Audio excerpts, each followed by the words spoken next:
2 years traveling in the southeast, the conquistadors wreaked havoc among the natives, capturing or killing many of them in their path. But as they moved farther west, the native villages began to resist and fight back.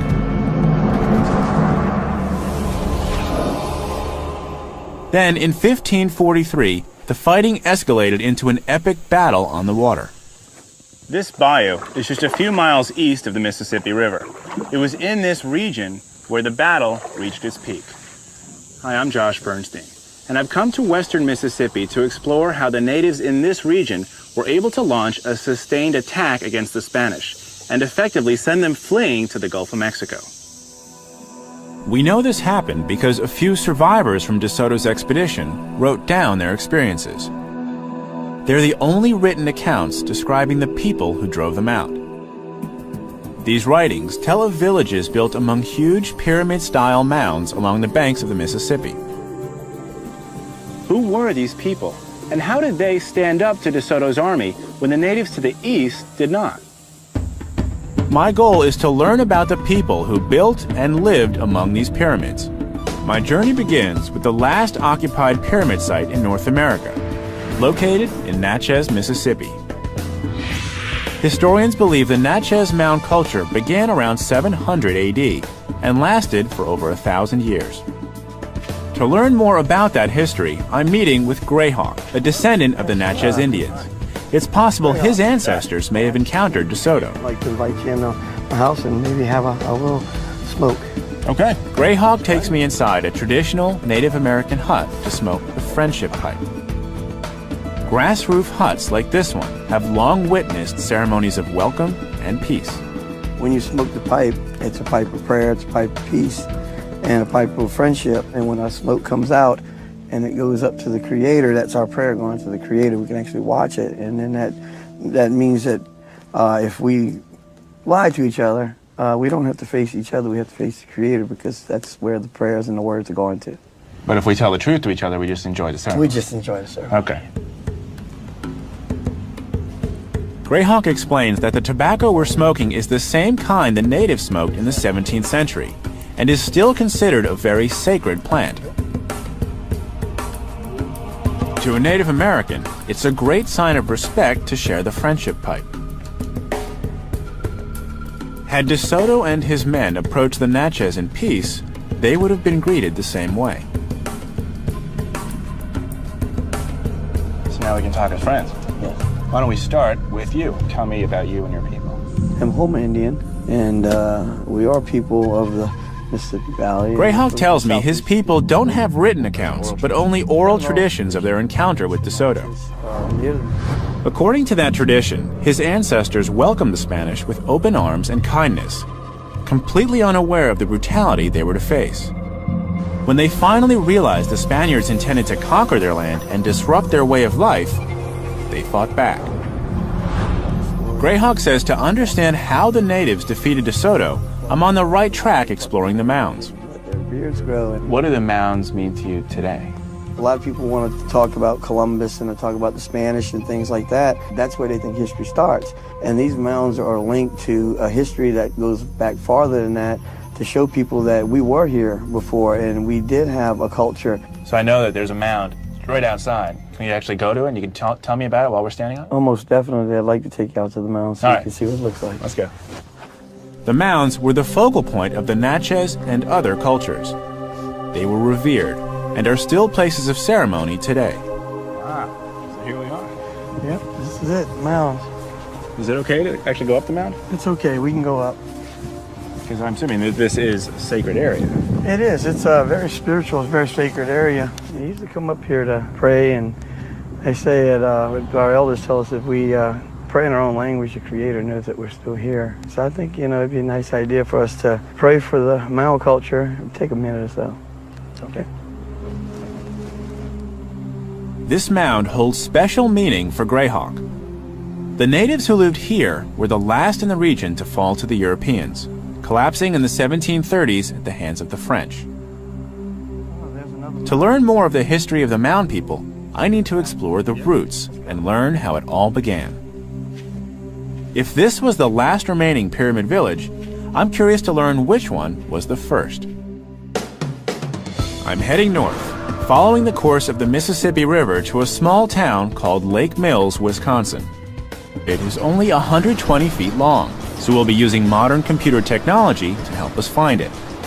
The computer will display images that should clearly show the shape and size of the mound. Without it, we might never know exactly where to look. We've got the coordinates locked into GPS, but in the meantime, we are going to employ some new side scan sonar technology in a small package. It just came out. It allows just about anyone to be able to have high-tech equipment when they're doing some kind of search. So we're going to have a pretty good high success rate in finding it. Oh, absolutely. I guarantee it today. As we approach the general area, we try to match the sonar with the GPS coordinates, but there's a problem. I think we've got a transducer problem. We'll probably want to just use this one sonar for now. The computers seem to be giving us contradictory readings. Pyramid hunting. Quick trip to the site, not going to happen. Right. It's not as planned, but when you have electronics, weather, and people, it never works out the way you want. So maybe kick back, enjoy the scenery, relax a little, get some sun. So we're having electronic challenges. Our side scan sonar was just installed this morning, and it isn't quite working the way we would hoped it would. We're using another sonar in the front as well as a GPS unit, and hoping that with the right coordinates and a little bit of luck, we'll get to where we need to be. See how it goes. I'm on a mission to learn how the Native Americans of the Mississippi River Valley in the 16th century ran off the Spanish conquistadors. In Mississippi, I met with Greyhawk, a Natchez Native American descendant. He told me the mounds were the focal point of their culture and are still viewed as sacred spaces today. Now, I'm on the hunt for the oldest pyramid in North America. I'm in Lake Mills, Wisconsin with Archie Eshborn. I'm investigating a century-old legend which claims pyramids were constructed here 5,000 years ago. Today, the pyramids supposedly sit below the lake. We've been searching by boat and are having a tough time finding it. But after several hours, Archie spots a formation which he says looks promising. So that bump is what we were looking for. Absolutely. You can see that it's approximately the size that we've delved on before, so we think we nailed it this time, Josh. Now, I was expecting a pyramid like the Egyptian pyramids, which is this big pointy thing, and that looks more round to me.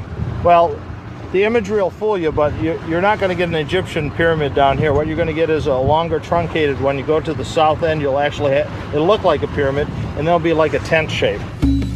To investigate whether what we see on the sonar is really a pyramid or just a natural pile of rocks, I decide to go down for a closer look. Archie, you don't want to come with us? No way I'm going in that stuff. No? That's why we got an expert like Steve to take you down. What do you know that I don't know? It's just cold and dark, and I don't like it. Cold and dark isn't a problem for me or my gear, but visibility could be a challenge. In the summer, this lake is notoriously murky.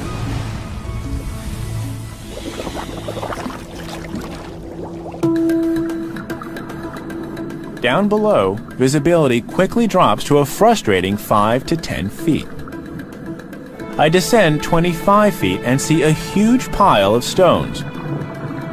What Archie calls a pyramid. Some rocks suggest organization, like they were placed here by human hands. But just looking at them, I can't really say if this formation was created by people or by Mother Nature. I decide to search for artifacts or any markings which might indicate human creation.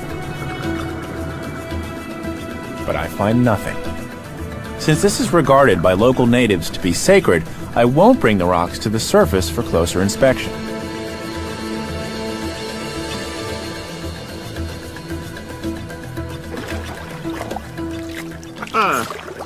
That was great. The surface, about the top, say 15 feet, warm, maybe 80 degrees. But once we got below, it got cold and it got dark. And then, as I approached the rocks, I don't really have a good sense of what I actually saw. I saw a lot of rocks. I saw some cool fish, but I didn't get a sense of the shape. But here I am, in the middle of a lake, and there are rock mounds below. Go figure. Now the question is, what do they mean? How do we know that what is down below the water is actually man-made and not nature-made? Well, first we want to go to the Indian native legends and stories about what lays at the bottom of this lake. So certainly what we found corroborates these legends. The second is the geological evidence certainly points to the fact that they're not glacial in nature, but they are indeed man-made. And the third thing that we can point to, we found similar type structures throughout the Midwest. They're on dry land, this is underwater, but the structures are fairly identical. Archie makes some interesting points, but I feel I need another opinion. So I call the Wisconsin Underwater Archaeology Association and set up a meeting with their director, Dr. Dick Boyd. I wanted to talk because I heard some compelling but not convincing evidence. Yes. About these formations in the bottom of the lake being man-made. And I've heard there's a lot of controversy, and there's another side to the story, and you represent the other side. That's correct. I believe that these are glacial structures. We are in an area where the glacier 13,000 years ago deposited all kinds of strange rock structures and formations around the shores as well as in the lake. How is it, though, that a glacier can make that kind of structure? It would usually be produced within the glacier itself. Dick explains that when a glacier has a crack in the ice, water runs down and carves a bell-shaped cavity inside the glacier. Over time, rocks, sand, and debris fall inside and get trapped. When the glacier melts and moves away, what's left behind is a rock pile that resembles a pyramid. Okay, but this is a much Dick shows me the kind of rocks I was touching during my dive. These boulders, and this is He says they're the same rocks produced by the glacier that covers Wisconsin's landscape. Both Dick and Archie make interesting points to support their theories, but neither has solid evidence. But it sounds like this mystery of whether or not the pyramids of Rock Lake were man-made or glacially made is going to remain. Yes. And it probably adds to the allure of this lake. But I'm looking for an uncontested, undisputed, man-made oldest pyramid. Where would I go to find the oldest pyramid? Well, in order to do that, you're going to have to take a trip to the deep south into Louisiana and go to a place called Poverty Point. I decide to take Dick's advice. I head back south following the Mississippi to investigate another pyramid, this one in Louisiana. For the final approach, I decide to arrive the same way many Native Americans would have, by canoe. For thousands of years, the pyramid builders used rivers and streams like this one as their principal mode of transportation. Paddling their canoes, they traveled up and down the Mississippi River, trading along the way with other native cultures.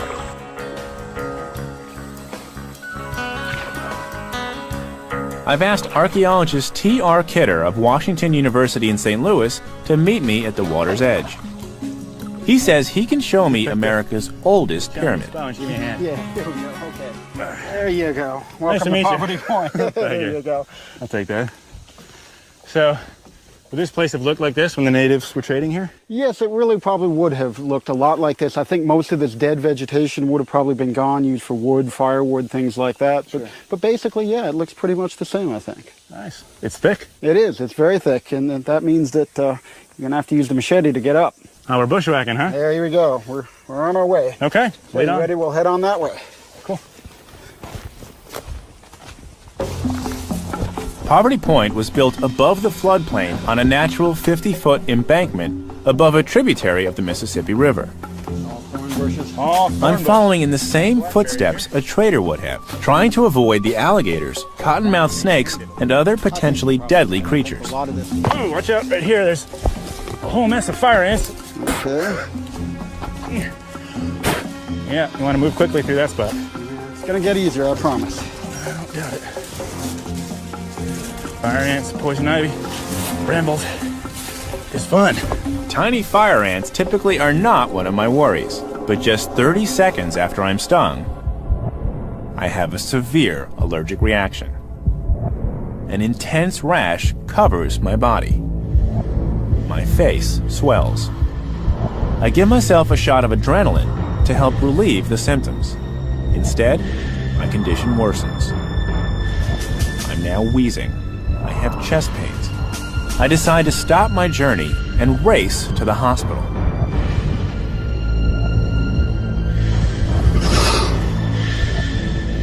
I need more serious medical attention to stop the toxins from ending my journey permanently. I'm in a hospital in Louisiana being treated for a severe reaction to a massive fire ant attack. 8 years. In the field, I had difficulty breathing, nausea, and a full-body rash. Chest pain's coming back again. Yeah. Luckily, I had my emergency med kit with me and gave myself epinephrine and antihistamines within minutes. That looks so good, but it was much worse before. But it wasn't enough to reverse the reaction, so I rushed to the hospital. 4 hours after the bite, my symptoms have calmed and I'm feeling much better. How you feeling? According to Dr. Tucker, my quick treatment in the field saved my life. Your reaction was really serious. It's a severe reaction. And if you hadn't taken the epinephrine in the field, you could have died from it. Die? Wow. An anaphylactic shock like mine can kill in just minutes. The meds I took in the field gave me the time I needed to get to the hospital. Most people don't make it. That night, I have to stay in the hospital for observation. By morning, I'm feeling better, ready to continue my journey. Got a clean bill of health, and I'm good to go back. So now it's just a matter of finding TR and picking things up where we left off. Thanks again, everyone.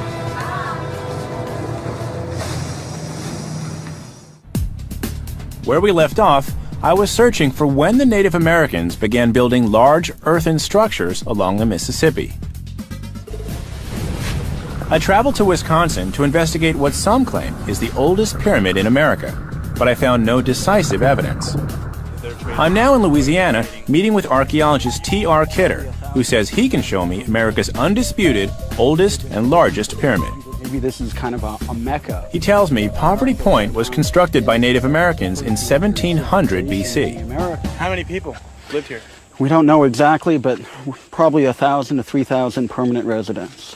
Pretty big. Yeah, at that time it was the biggest site in all of North America and possibly the biggest site in all of the Americas. Wow, that's impressive. I think so. I think it's probably the first American civilization when you think about it. These people had monumental architecture, they had trade and exchange, complex political organization, all the kinds of things that we think of with sort of civilized society except for writing. Did they create objects or artifacts that archaeologists have found here? Yeah, there are lots of them, and I've got some that I can show you in a little while when we get up to the mound. That'd be great.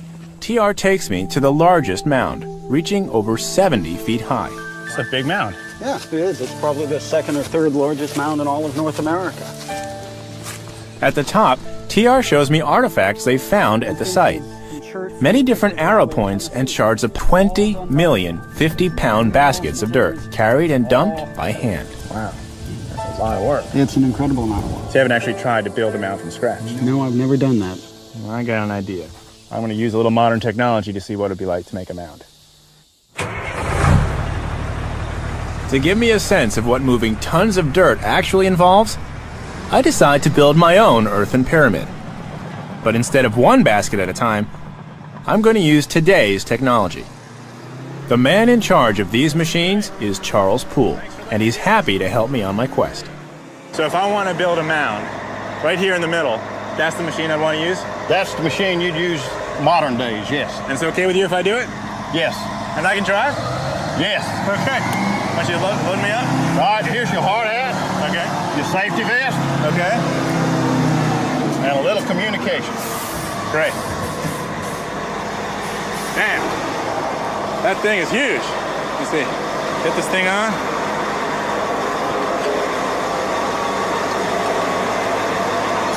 Look at this wheel.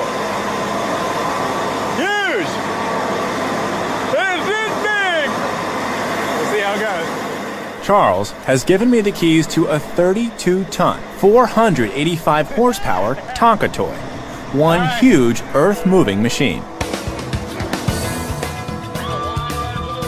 Within seconds, I'm learning how to fill the pan in back.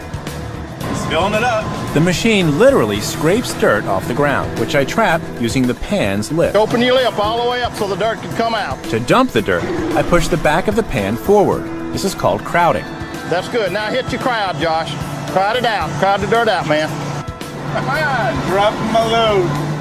One pan load drops over 31 cubic yards of earth. Lower your pan. To a mound builder, that would be close to 1,800 50-pound baskets of dirt.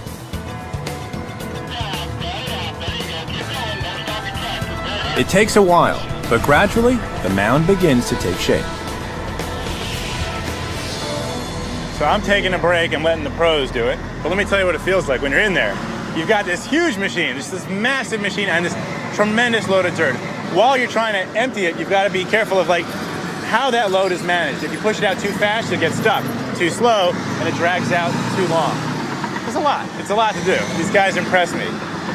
What also impresses me is just how quickly this works. The mound builders had nothing going on like this. It was one basket at a time. But my goal here is to see how quickly we can move massive amounts of earth to make our own mound. We don't finish until after dark. It's amazing to think, after all this work, using today's largest machinery, we didn't even come close to the achievements of the mound builders.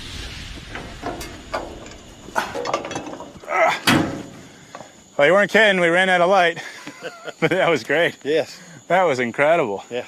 Man, this thing moves a lot of earth. Yes, now I guess we can appreciate what the Indians did back years ago trying to build their mounds, huh? Just how hard it is. I mean, how big is this mound? How tall is it, do you think? 10 foot tall and probably 100 foot long. For the natives to have built a mound this large, it would have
taken.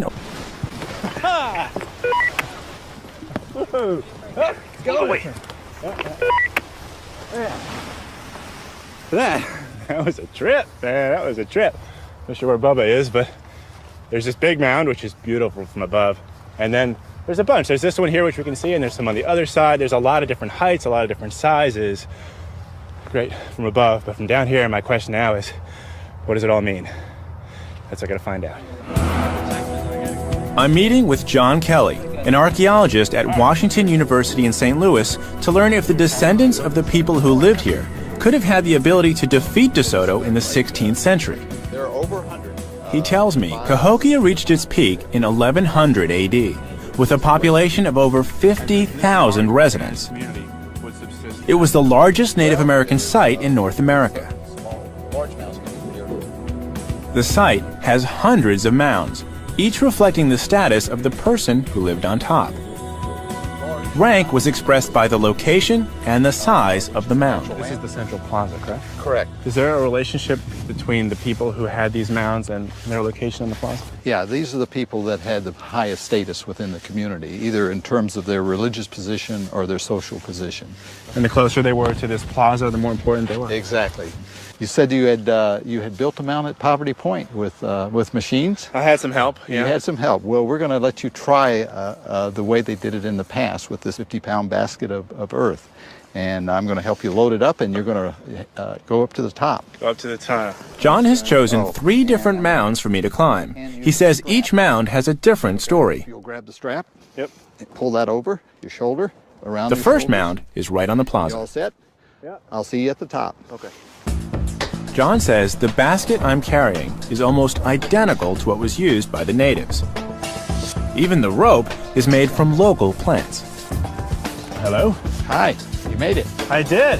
Now let me grab that. Thank you.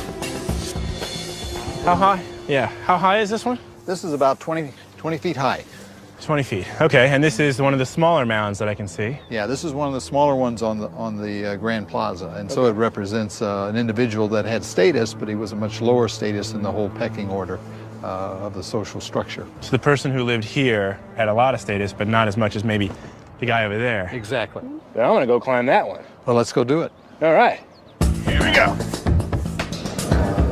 Number 2. All right, John. Here I come. This mound is much bigger than the first one. The basket feels heavier with every step. I now appreciate how difficult it must have been to construct a mound of this size. Almost there. This one's a little bit bigger. If size means status, this mound's creator must have been pretty powerful. Almost there. Just a few more feet. Let me grab it. There you Got it? Yes. Thank you. So this one's higher, for sure. Yeah, it's about 40 feet high. So twice as high as that one. Exactly. And huge.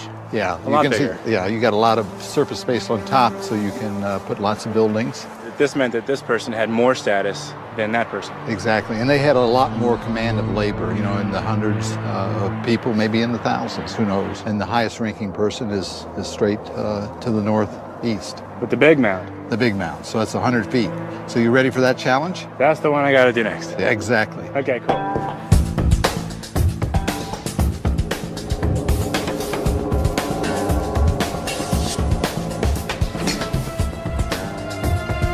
Halfway up the biggest mound, I now realize the power this person who lived on top must have had.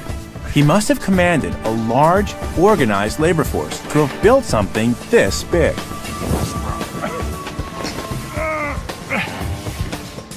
This is extremely challenging work. I wonder what could have motivated his men to work so hard. Almost there. 99. 100. You made it. I did. Excellent. Turn around. All right. I'll get this off of you. Okay.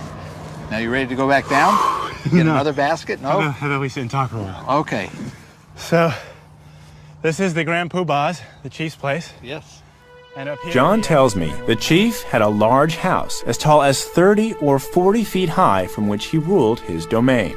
There was a tall pole in the middle of the mound, which symbolized the center of their world. The mound was a political and spiritual icon. The chief was more than just a ruler. His people believed he was a descendant of the sun. The mound was a place where the villagers came to worship and to pray. Cahokia was built in fewer than 150 years. At its peak in 1100 AD, Cahokia ruled over a 50-square-mile region. Its influence extended over hundreds of miles more. Beyond the practical benefits of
create natives. they didn't know how to fight against the large beasts. Their natural reaction was to run, giving the lancer a perfect target. Match with. If the horse was the Spaniards' key weapon, I'm curious to learn, what did the natives have? The primary weapon was the bow and arrow. Many of their bows were made of a type of wood called bowdark. It's a very strong wood and it's very good for use in bows. So that's the bow. What about the arrows? The arrows are usually made of cane and they're tipped with stone tips.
And then demonstrates the Spanish had the upper hand in both technology and psychology.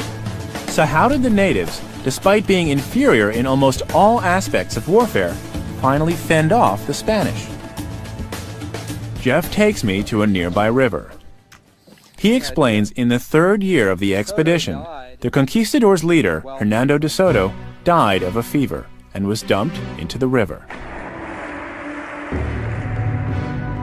After his death, the members of his expedition, demoralized by 3 years of constant battle with the natives and never having found gold or silver, made the decision to leave and head back to Mexico. They melted down their firearms to use as nails and built boats that could hold as many as 50 men. They stole dugout canoes to hold the horses, which in turn were pulled behind their boats as they sailed down the Mississippi. Once they set out on the river, they had lost any sort of military or tactical advantage that they had. And also they were really disheartened. They had given up, and their idea was just to get out by that time. So how do the Mississippians play into this? When the boats finally set sail down the Mississippi, there were well over 100 canoes full of warriors out there, Mississippian warriors. Some of these canoes were huge. A few of them held as many as 60 to 70 people. The Spanish chronicles say it was an impressive spectacle. The fleet of canoes were a serious threat. The Indians followed them and were constantly giving them barrages of arrows, 24 hours a day too, so the Spaniards couldn't rest. The natives lined the banks of the river. If the Spaniards tried to land, they would stop them by firing a slew of arrows.